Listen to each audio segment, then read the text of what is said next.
وہی چیز یہاں بھی ہے کہ مثلا غریب طلبہ ہیں، وہ بھی جہاں کھانا اور پینا اور کپڑا ان کے لیے ضروری ہے، وہ پڑھ رہے ہیں تو ان کے لیے کتابیں بھی ضروری ہیں، اور وہ ظاہر ہے بازار سے خرید کے لاتے، آپ نے کتاب طبع کرا کے اور ان کو مفت تقسیم کر دی، یا اور کسی غریب کو مفت تقسیم کر دی، تو زکوٰۃ آپ کی ادا ہو گئی۔ اب جتنی زکوٰۃ کی رقم آپ کی تھی وہ ادا کرنے کے بعد اگر کچھ کتابیں بچ جاتی ہیں، اور زکوٰۃ کی رقم تو پوری ہو چکی، مستحقین کو پہنچ چکی سب، اب اگر آپ کی کتابیں کچھ بچ جاتی ہیں اور آپ نے علماء کو اور غیر مستحق لوگوں کو جو شوق رکھتے ہیں کتابیں پڑھنے کا، ان کو آپ نے دے دی تو کوئی حرج نہیں ہے، زکوٰۃ اپنی جگہ ادا ہو گئی، اور یہ صحیح لوگوں کو کتاب پہنچ گئی تاکہ وہ بھی اس سے استفادہ کریں گے اور پڑھیں گے، تو اس میں کوئی حرج نہیں، دونوں چیزیں صحیح ہیں۔ یہ تو بات رہی کتاب وغیرہ جو ہے وہ زکوٰۃ میں اس کو دینے کی۔ اگر کوئی اس کے علاوہ کپڑے کسی کے دے دے، کسی کو دے دے، یا لحاف وغیرہ دے دے، بستر دے دے، تو کیا وہ دے سکتا ہے؟ بالکل دے سکتا ہے۔ میں نے پہلے ہی عرض کیا کہ چاہے آپ نقد رقم ادا کریں، چاہے اشیاء کی شکل میں ہو، ضروریات کی جو چیزیں ہوتی ہیں اس شکل میں ہو،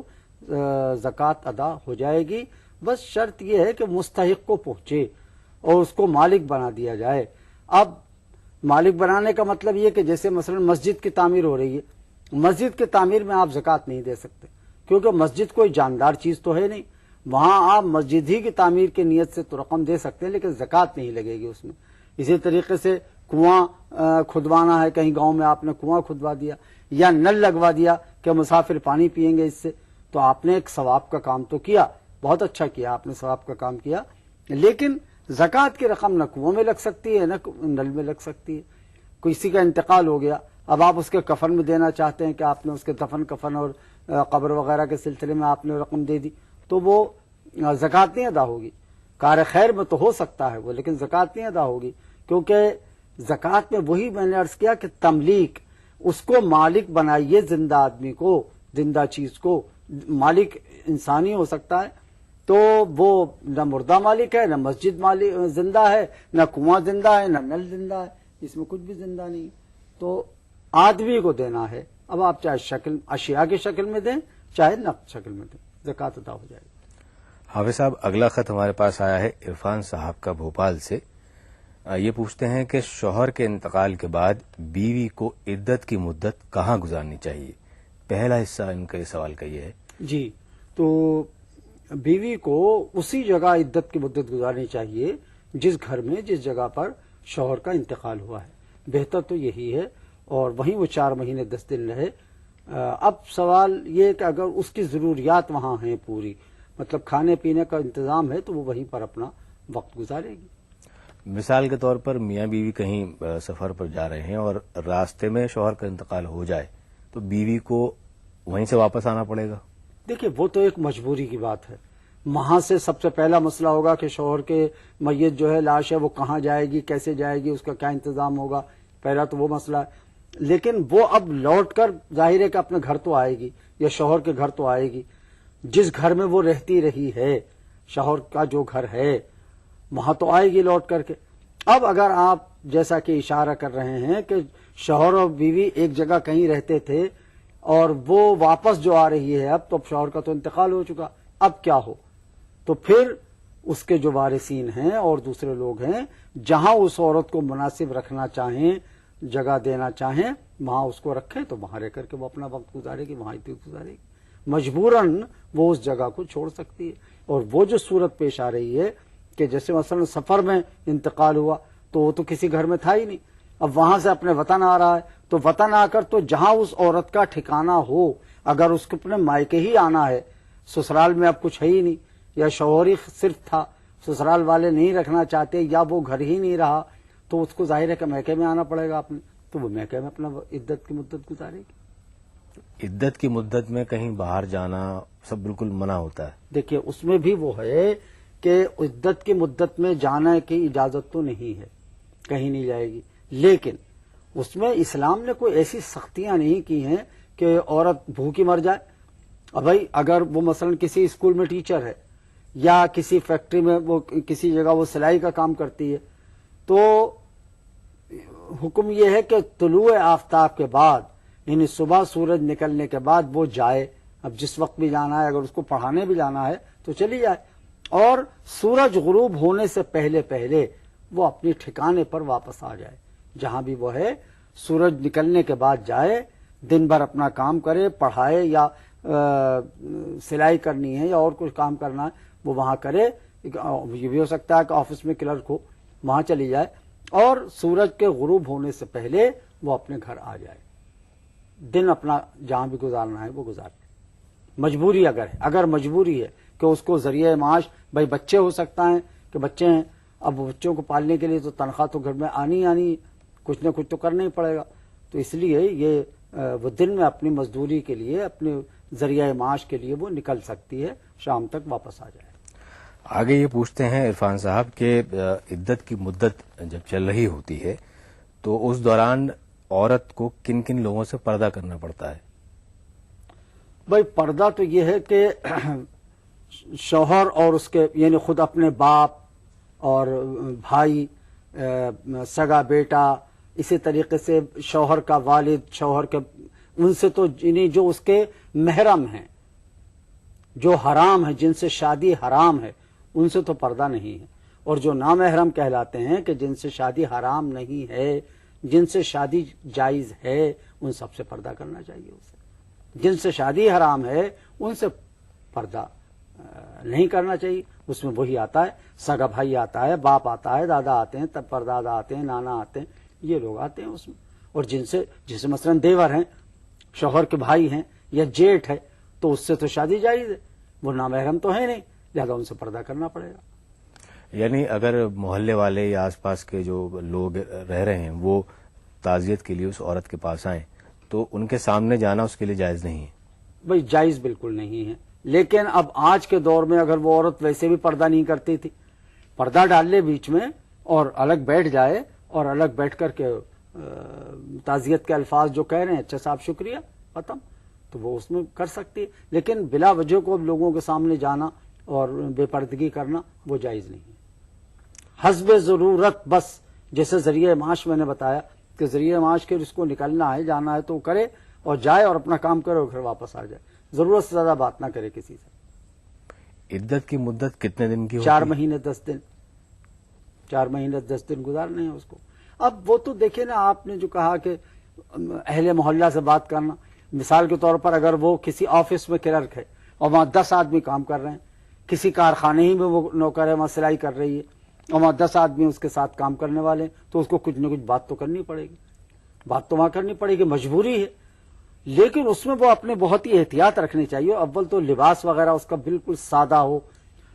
چوڑیاں وغیرہ نہ پہنے، زیب و زینت اختیار نہ کرے، اور جیسے کہ بیوائیں ہوتی ہیں، اس کے بعد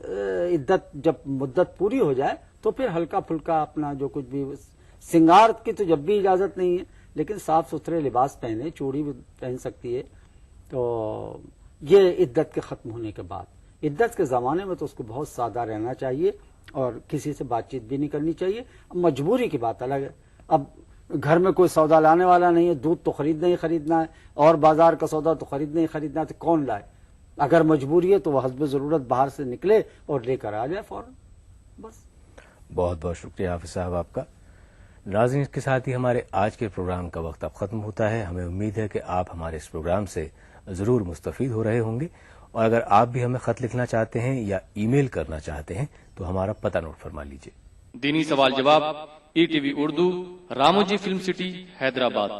501-512۔ ای میل سوال جواب 123@yahoo.co.in۔ اس کے ساتھ ہی ہمیں اجازت دیجیے، کل آپ سے پھر ملاقات ہوگی، تب تک کے لیے خدا حافظ۔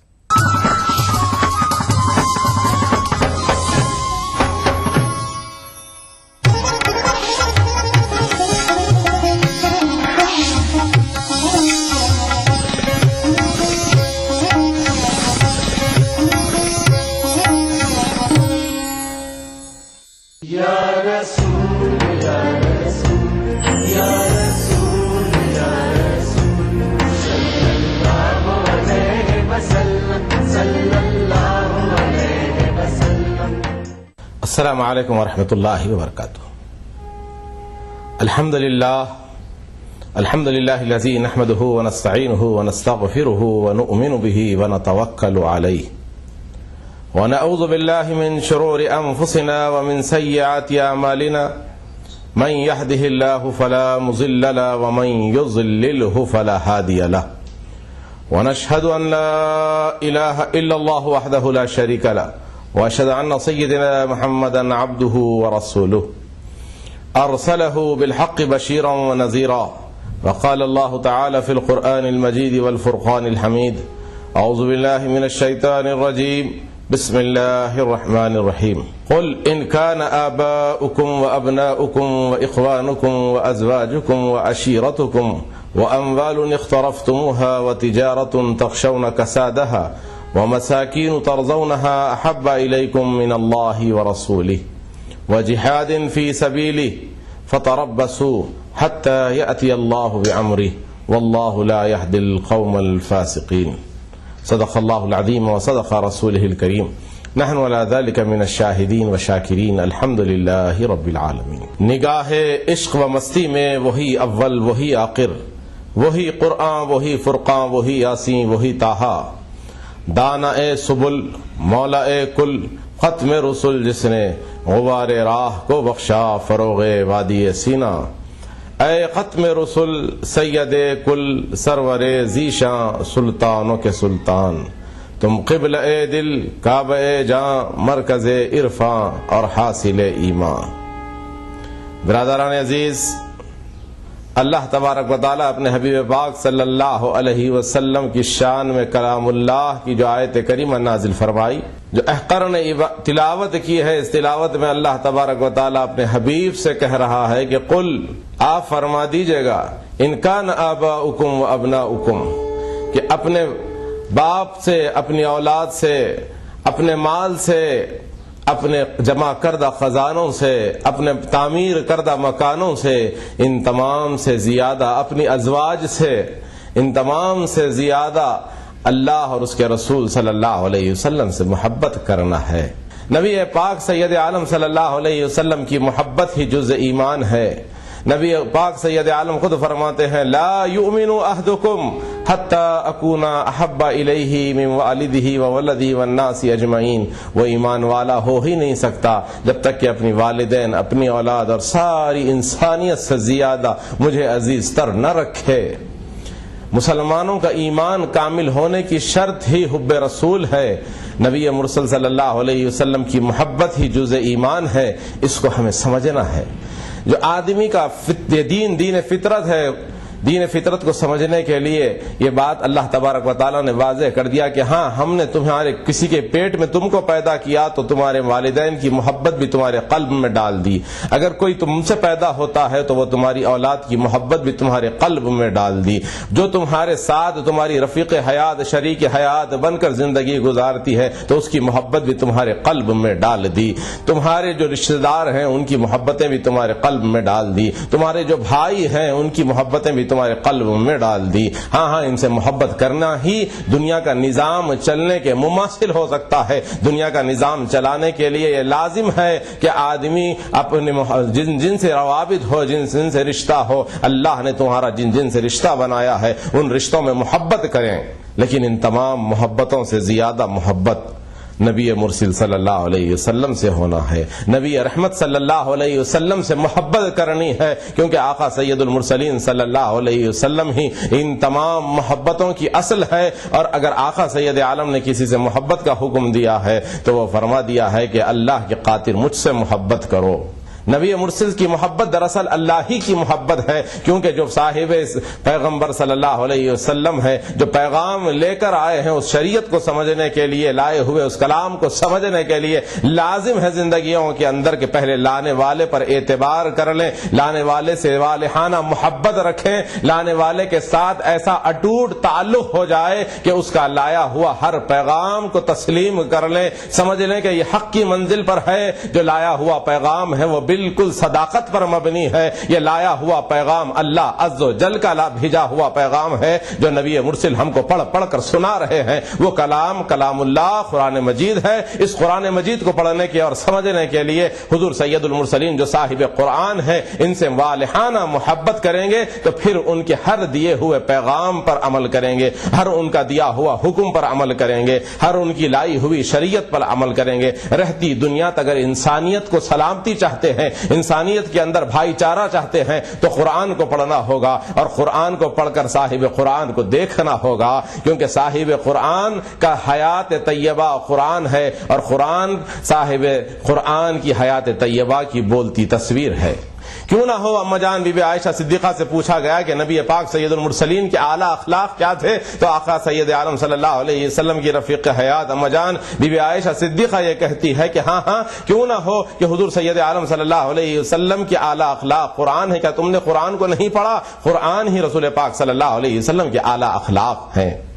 اس قرآن کو پڑھنا اور صاحب قرآن سے محبت کرنا جز ایمان ہے. اہل بیت رسول سے محبت کرنا جز ایمان ہے. ان چیزوں کو ہمیں سمجھنا ہے. قرآن کی معرفت ہم کو پیدا کرنا ہے, رسول پاک صلی اللہ علیہ وسلم کی معرفت ہم کو پیدا کرنا ہے. اسی لیے جب آپ یہ قرآن پڑھیں گے تو قرآن کہے گا قد جاءکم من اللہ نور و کتاب مبین, کہ آقا سید المرسلین صلی اللہ علیہ وسلم کو اس دنیا میں بھیجا گیا تو اس شان سے بھیجا گیا قد جاءکم من اللہ نور و کتاب مبین. یہی صاحب قرآن صلی اللہ علیہ وسلم جب اس دنیا میں آ گئے, نور بن کر آئے ہیں. اللہ تبارک والا نے آپ کو جب نور بنا کر بھیجا ہے, خود ہاتھ میں کلام اللہ دے کر بھیجی ہے, قرآن مجید آپ پر مسلسل نازل ہوتے رہی ہے, تو یہ کلام اللہ کیا ہے؟ یہ کتاب مبین ہے. اور یہ نور کیا ہے؟ نور کے بارے میں کہا جاتا ہے ما کان محمد ابا احد من رجالکم ولکن رسول اللہ وخاتم النبیین صلی اللہ علیہ وسلم. یہ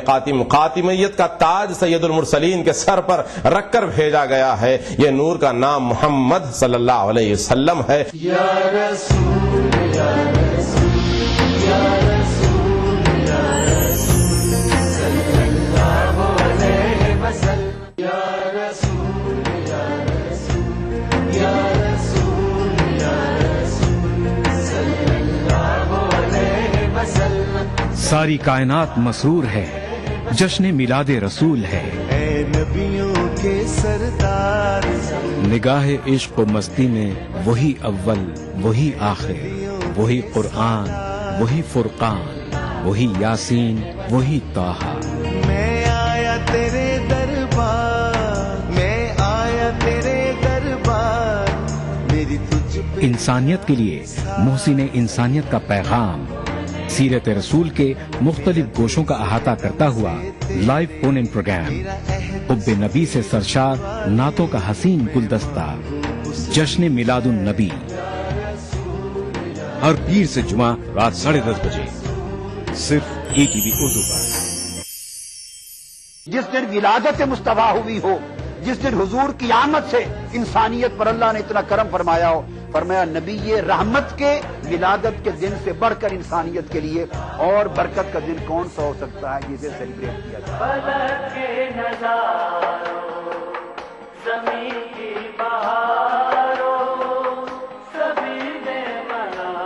میلاد النبی ہر پیر سے جمعرات دوپہر 2:30 بجے صرف ETV اردو پر. یا رسول یا رسول یا رسول یا رسول صلی اللہ علیہ وسلم. جب اس نور کی بعثت کا مقصد کیا ہے, اس کی نور کی آمد کا مقصد کیا ہے, تشریف آوری کا مقصد کیا ہے, تو قرآن کہتا ہے یا ایھا النبی انا ارسلناک شاہدا ومبشرا ونذیرا وداعیا الی اللہ باذنہ وسراجا منیرا. فرمایا کہ ہاں ہم نے ہمارے نبی کو بھیجا ہے, با مقصد بھیجا ہے, لباس بشریت میں بھیجا ہے اس دنیا میں, تو با مقصد بنا کر بھیجا ہے. ان کا مقصد یہ ہے کہ یہ تم پر شاہد ہو جائے, ساری انسانیوں پر گواہ بن جائیں، اور ان کے ساتھ ہم نے بشارتیں دے کر بھیجا ہے، ان کو بشارتیں سنانے والا بنا کر بھیجا ہے، نذیر بنا کر بھیجا ہے، ان کو سراج منیر بنا کر بھیجا ہے، ایسا منور ستارہ، چمکتا ہوا ستارہ بنا کر بھیجا ہے کہ کفر کی ظلمت دنیا سے دور ہو جائے۔ اس مالک حقیقی جو اللہ کہتے ہیں، جو کائنات کو پیدا کرنے والا جب رب ہے، جو پالن ہار، ترقیوں کی منزلوں کی طرف لے جانے والا، جو عالم ارواح میں آپ نے، ہم نے، سب نے یہ کہا تھا جب اللہ نے فرمایا الست بربکم، تو آپ اور ہم نے کہا قالوا بلا، ترقیوں کی منزلوں کی طرف لے جانے والے پالن ہار، تو ہی ہمارا مولا ہے، تو ہی ہمارا آقا ہے، تو ہی ہمارا رب ہے۔ یہ اللہ عز و جل جب اس دنیا میں نبی پاک سید عالم کو بھیجا تو فرمایا کہ ہاں بشیر و نذیر بنایا ہے، سراج منیر بنایا ہے۔ نبی پاک سید عالم صلی اللہ علیہ وسلم کو اس دنیا میں بھیجا ہے تو بشیر و نذیر و سراج منیر بنایا، اور پھر پوچھا گیا کہ مولا تو جس ذات کو بھیجا ہے اس ذات کا حال کیا ہے، بتا تو صحیح اس کے صفات کیا ہے۔ تو فرمایا انک لعلی خلق عظیم، فرمایا کہ ہم نے اخلاق کے اعلیٰ درجے پر فائز فرما دیا گیا ہے۔ پھر یہی قرآن کہتا ہے کہ ہم نے جس کو اعلیٰ اخلاق کے درجے پر فائز فرمایا ہے اس کی شان یہ ہے کہ اس کو ہم نے نبی مرسل صلی اللہ علیہ وسلم کو ایسا خوبصورت بنا کر بھیجا ہے، کیونکہ اللہ تبارک و تعالی فرماتا ہے، اللہ تبارک و تعالی فرما رہا ہے اپنے نبی سید عالم صلی اللہ علیہ وسلم کی حسن و جمال کو بیان کرتے ہوئے فرماتا ہے، کیونکہ میرے آقا سید عالم نے فرمایا حدیث قدسی ہے اللہ خوبصورت ہے اور خوبصورتی کو پسند فرماتا ہے، تبھی تو اپنے محبوب صلی اللہ علیہ وسلم کے بارے میں فرما رہا ہے والشمس والضحاها، فرمایا نبی مرسل کے چہرے کے بارے کا جب آیا تو نبی کے چہرے کے بارے میں قرآن کہتا ہے والشمس والضحاها، یہی نبی پاک سید عالم صلی اللہ علیہ وسلم کے زلف مبارک کے بارے میں قرآن کہتا ہے واللیل اذا یغشا، یہی زلف مطہرہ جب ہوا میں لہرانے لگے تو قرآن نے فرمایا والضحا واللیل اذا سجا، نبی پاک سید عالم صلی اللہ علیہ وسلم کے چشمان مبارک کے بارے میں، نگاہ مصطفی صلی اللہ علیہ وسلم کے بارے میں اللہ عز و جل فرما رہا ہے ما زاغ البصر وما طغى، یہی نبی پاک سید عالم صلی اللہ علیہ وسلم کی زبان کے بارے میں اللہ فرماتا ہے، گفتار مصطفی صلی اللہ علیہ وسلم کے بارے میں اللہ فرماتا ہے وما ينطق عن الهوى ان هو الا وحی یوحى، یہی نبی پاک سید عالم صلی اللہ علیہ وسلم کے دست مبارک کے بارے میں فرماتا ہے وما ينطق عن الهوى، اگر زبان اقدس کے بارے میں کہتا ہے تو فرماتا ہے دست مبارک کے بارے میں فرماتا ہے وما رمیت اذ رمیت ولکن اللہ رما ید اللہ فوق ایدیہم، فرما دیا نبی پاک سید عالم کے سینے اقدس کے بارے میں قرآن کہتا ہے الم نشرح لک صدرک، کبھی نبی پاک سید عالم صلی اللہ علیہ وسلم کی پشت کا ذکر کرتے ہوئے فرماتا ہے الذی انقض ظہرک، کبھی نبی پاک سید عالم صلی اللہ علیہ وسلم کے جہاں جس زمین پر قدم پڑ جائے اس زمین کے قدم کی قسم کھاتے ہوئے کہتا ہے اس شہر کو امن والا شہر قرار دیتا ہے، یہی نبی پاک سید عالم صلی اللہ علیہ وسلم کے صفات ظاہری بیان کرتے ہوئے، صفات ذاتی بیان کرتے ہوئے ساتھ ساتھ فرماتا ہے کہ ہمارے حبیب صلی اللہ علیہ وسلم کو ہم کس منزل پر لے جانے والے ہیں، کس منزل پر لے گئے ہیں، اس منزل کا بھی لوگوں میں اعلان فرماتا ہے سبحان الذی اسرا، فرمایا کہ ہم اپنے حبیب صلی اللہ علیہ وسلم کو لے گئے ہیں، اور یہ سفر میرے آقا مصطفیٰ صلی اللہ علیہ وسلم کا سفر جو اس دنیا میں پھر رہے ہیں میرے آقا، کبھی بیت المقدس جا رہے ہیں میرے آقا، کبھی عرش معلیٰ پر جا رہے ہیں میرے آقا سید عالم صلی اللہ علیہ وسلم، سفر کی انتہا کیا ہے، سفر کی منزل کیا ہے، تو قرآن کہتا ہے کہ قاب قوسین او ادنا، جب نبی پاک سید عالم صلی اللہ علیہ وسلم اللہ سے کتنا قریب ہوئے، قریب سے قریب تر ہوئے، تو اللہ تبارک و تعالیٰ نے فرمایا ید اللہ فوق ایدیہم، فرما دیا، یہاں تک کہ جب ید اللہ کا لفظ استعمال فرمایا ہے تو آج جب عرش معلیٰ پر پہنچے ہیں تو فرما یہی قرآن فرماتا ہے ثم دنا فتدلا، کہ ارے اس منزل پر ہم نے پہنچا دیا ہے اپنے محبوب کو کہ اب دوئی کا کوئی فرق باقی نہ رہا، لیکن میں رب رہا، میرا مصطفیٰ میرا بندہ رہا، سید عالم صلی اللہ علیہ وسلم کا مقام و مرتبہ ورفعنا لک ذکرک، فرمایا کہ ارے ہم نے ان کے ذکر کو بلند سے بلند کر دیا، کہ قاب قوسین کی منزل پر آنے کے بعد بھی فرماتا ہے وللآخرۃ خیر لک من الاولی، کہ ارے ہر پیچھے آنے والی گھڑی پہلے والی گھڑی سے بہتر ہوگی، افضل ہوگی، بلندی ہی والا ہوگی. یہ نبی پاک صلی اللہ علیہ وسلم دن بدن عروج پر ہے. یہ آخرت میں عروج ہی عروج فرما رہے ہیں. آخرت میں مقام محمود کے مالک ہوں گے. مقام محمود کیا ہے؟ مقام شفاعت ہوگا. میرے آقا سید عالم صلی اللہ علیہ وسلم کا اس دنیا کے اندر نبی مرسل صلی اللہ علیہ وسلم کو رحمت للعالمین بنا کر بھیجا گیا ہے. رحمت للعالمین بنایا تو ساتھ ساتھ فرما دیا انا آتینا کل کوثر فرما دیا کہ اے حبیب، اے میرے پیارے محبوب، میں نے تجھے خیر کثیر عطا فرما دیا ہے. تیری ذات کو رحمت للعالمین بنا دیا ہے. نبی پاک صلی اللہ علیہ وسلم کی ذات گرامی جب اس دنیا میں تشریف لائی تو پھر لوگوں کے سامنے اللہ عز و جل نے اس بات کو بھی صاف کر دیا. علمک ما لم تکن تعلم فرمایا کہ علم لدنی کی بات ہو رہی ہے کہ ہم نے اپنے محبوب کو وہ علم عطا فرما دیا، وہ دے دیا جس کے وہ مستحق تھے، ان کو جو دینا چاہیے تھا. تبھی تو میرے آقا سید عالم صلی اللہ علیہ وسلم نے فرمایا ہے کہ اللہ موتی انا قاسم، اللہ عطا فرمانے والا ہے اور میں تقسیم کرنے والا ہوں. سید المرسلین صلی اللہ علیہ وسلم کے یہ صفات بیان کرتے ہوئے، یہ ان کو دیے ہوئے اختیارات بیان کرتے ہوئے، اللہ عز و جل نبی پاک سید عالم صلی اللہ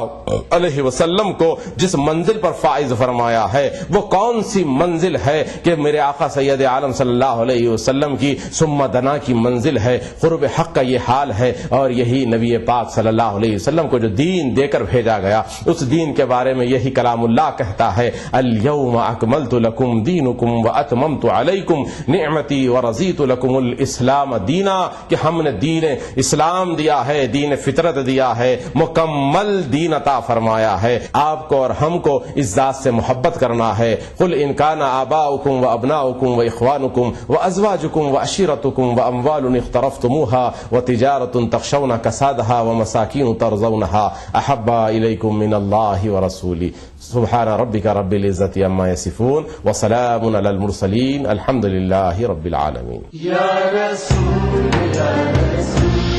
یا رسول یا رسول صلی اللہ علیہ وسلم. یا رسول یا رسول یا رسول.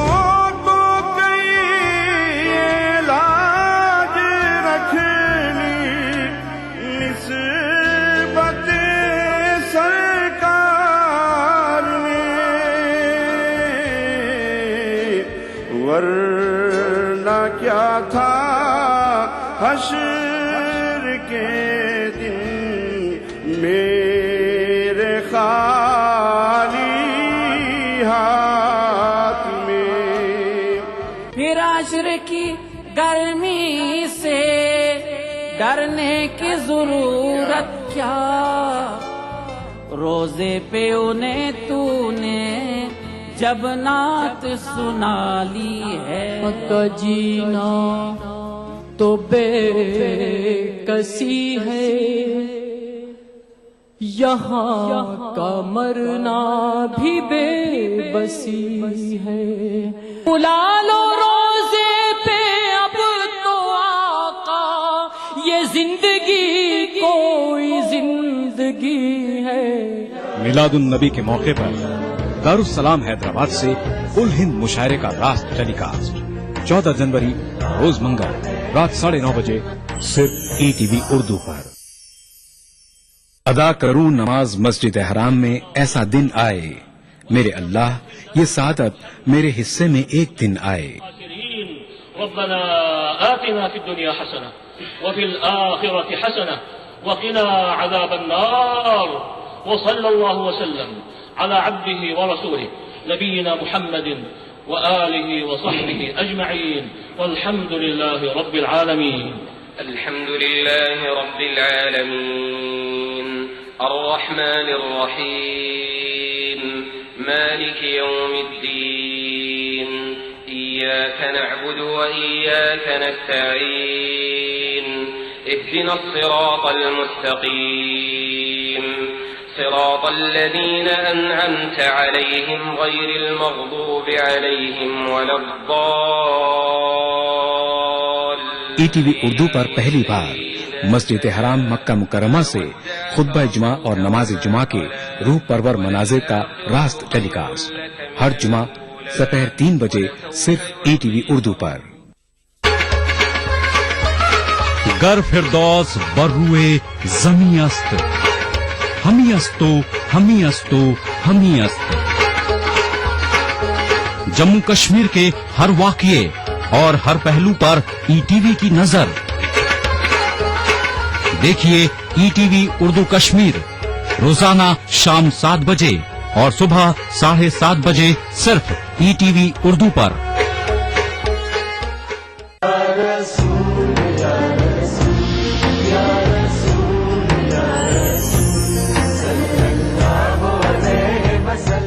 الحمد لله رب العالمين والصلاة والسلام على سيد الأنبياء والمرسلين وعلى آله الطيبين الطاهرين وصحبه أجمعين. أما بعد، قال الله عز وجل في القرآن المجيد والفرقان الحميد إلى النبي حبيبه الكريم: فأعوذ بالله من الشيطان الرجيم، بسم الله الرحمن الرحيم، وما أرسلناك إلا رحمة للعالمين. صدق الله مولانا العظيم وصدق رسوله النبي الأمين الكريم.